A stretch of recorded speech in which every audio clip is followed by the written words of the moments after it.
After a couple days of non-stop grinding in Magia Exedra, I finally cleared both standard and battler difficulty, and now I'm working on my way through the nightmare difficulty.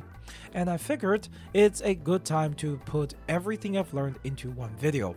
This isn't just a beginner guide, it's all of the early game stuff that actually matters. Things like team building, upgrading priorities, how to push past the early bottlenecks, and a bunch of tips I wish I knew when I started. If you're just getting into the game or is trying to break past that first wall, this video will help to make your progression a lot smoother. Let's start things off with team building. In the early game, the most important thing is to lock into a team you're actually gonna stick with for a while. That's because a huge chunk of your stats come from the magic level system, and the higher rarity upgrading materials for specific levels are super limited early on. You won't have consistent access to them until you unlock them in the farming stage at Pictura level 43 and 53. And if you spread your resource across too many units, you'll end up stalling your progression. For most fights, I've been running a core setup with a few variations: 1 DPS, 2 breakers, 1 support, and 1 sustain. This team carried me through almost the entire main story in the standard mode. I really like to use double breakers most of the time because Magia Exedra's combat is mostly break focused, with most of the enemy taking significantly more damage while broken. Breakers chew through enemies' break bar very fast and also increase enemies' break multiplier much faster. The double breaker setup was also especially good with Iloha and Homula because whenever an enemy is broken, Iloha grants 1 SP point and Homula do a free follow-up attack. Now, as I start to play past my recommended combat power, especially when it comes to higher difficulty boss fights, I end up making 2 more teams, adding in a second sustain. There are 2 variations for these teams. The first variation is switching out one of the breakers. This is super good for boss fight, and very often I can still hit the max break damage multiplier as long as I save the other character's ultimate for some extra build-up. This team is also more effective against the liquid metal enemies in the Nightmare mode, which are very squishy but have extremely low break multiplier, making breaking them kinda pointless. I would probably have a no breaker team in the future for the liquid metal enemies specifically, but I really don't have the resource to raise another character right now. The other variation actually takes out the support in my team, which is Hazuki, and this is for a very specific reason. Hazuki is awful in auto. The game's auto logic is very simple. If there is SP point, use skill, otherwise use basic attack, and Hazuki will absolutely chew through the SP point for the team, which makes auto much less efficient. And I mostly just use this team now to auto through higher difficulty content. Now I know my team is kind of full of 5 stars, but 4 stars in this game are very much good enough, and let's look at a few 4 stars that I consider worth racing. For Shielder, if you have neither of the 5 stars, then you will have to opt into Kokoro. While her shield is noticeably smaller than the 5 stars and won't get you as far as Senna got me, it will be for most part enough to get you through fights that's within your battle power. For healer, Yuma is my go-to, especially in tougher fights where enemy mechanics get kinda nasty. Some bosses hit through the shield or throw out damage over time effect, which also ignore shields, and Yuma can both heal and cleanse, which is huge for those stages. One thing to keep in mind when playing Yuma is that formation matters. Yuma's heal hits 3 targets, so you want to put the squishy character together so they will always be covered by heals. For Breaker, there is already the free Madoka. And for the other breaker in double breaker teams, I would highly recommend Ashley the American Weeaboo. She's an AoE breaker which I prefer for most fights, and she does a follow-up attack whenever a break happens, which both provides some easy break multiplier for free and also can cause chain breaks in AoE scenarios. For the support, I would highly recommend Hazuki. While she's not that great on paper and definitely not in auto, her 100% action advance mechanic provides an insane amount of utility. There are many ways to use it. You can pull the shielder up the action order before the enemy does the big attack, or pull your DPS up to do 1 more rotation before the enemy's break period is over. You can even use your breaker back to back to quickly break the enemy. And her ultimate can recover 1 SP for the team at A2 to mitigate some of the SP cost. Just make sure to not spam her skill and use it wisely. And she will get you very far into the game. And finally, for DPS, I would highly recommend just try to reroll for a 5-star. They are the most important part of your team and you will be heavily investing in them. Also, I would not raise 3 stars as none of them are considered good for various reasons.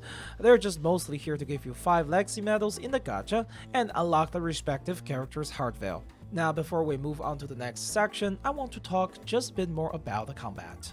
This game is very break focused and there are a lot of optimization you can do regarding breaks.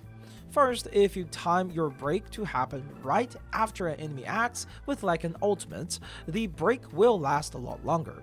That gives your team more actions during the break window, thereby letting you deal more damage in a rotation.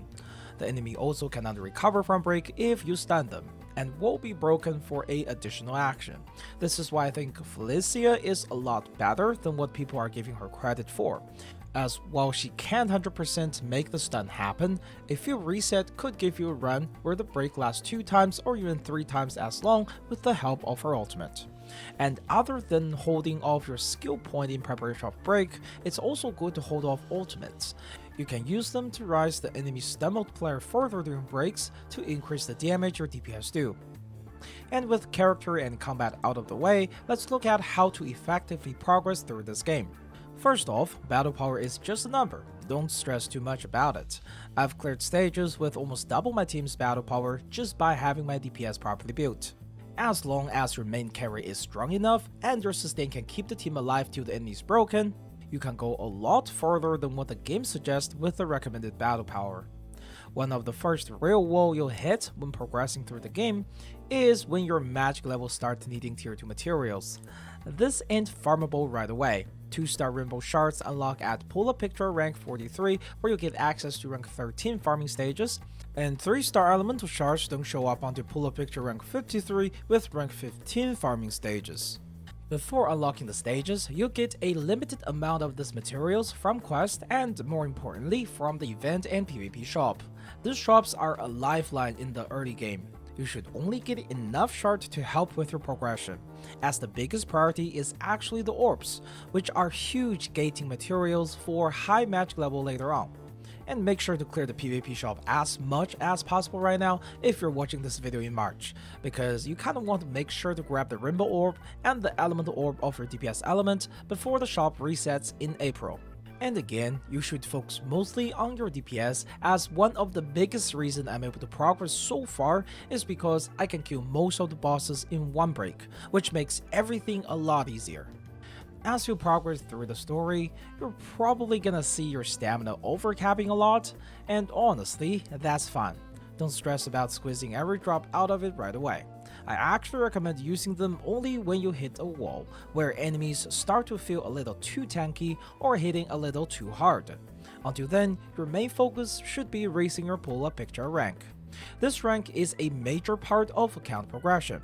It doesn't just unlock rewards, it's what gate access to the higher farming stages you need for upgrading your magic levels. Like we talked about earlier, rank 43 gets you into stage 13, where 2-star rainbow shards start dropping. Rank 54 unlocks stage 15 for 3-star elemental shards. Most of the standard dungeon will give you 2 ranks, one for the clear and another one for clearing all the stages. While it's not required to also get the shiny object for the Pictura rank, they are magical stones, so you should still make sure to grab them. The map shows you how many treasures are left, which include the shiny objects, and if you end up missing one, just tap the eye icon. It lets you track down exactly which stages you need to revisit. Battle mode also help a ton with this. Even though it's labeled as hard, it's really not much tougher than the main story. Every chapter you clear adds one Pictura rank, and unlike the standard mode, you can fully auto them include the bosses. So if you end up stuck and couldn't progress, make sure to check out the Battle mode. You will also get better portrait from the stages and even better ones in Nightmare mode, so make sure to not waste your portrait upgrade materials like I did. And for the last tip of this video, keep an eye out on your quests. The beginner quest line especially gives some very nice rewards, including copies of the free Madoka, magic level materials, and some free pulls. And that's pretty much everything I've learned so far from grinding through the game. Hopefully, these tips will help you guys to have a smoother experience in the early game. If you've got your own tips or ran into something I didn't cover, feel free to drop them in the comments down below. I'd love to hear about your experience with the game so far. And as always, this has been Bottlenecks. Thanks for watching, and I'll see you in the next video, which should be some kind of a tier list.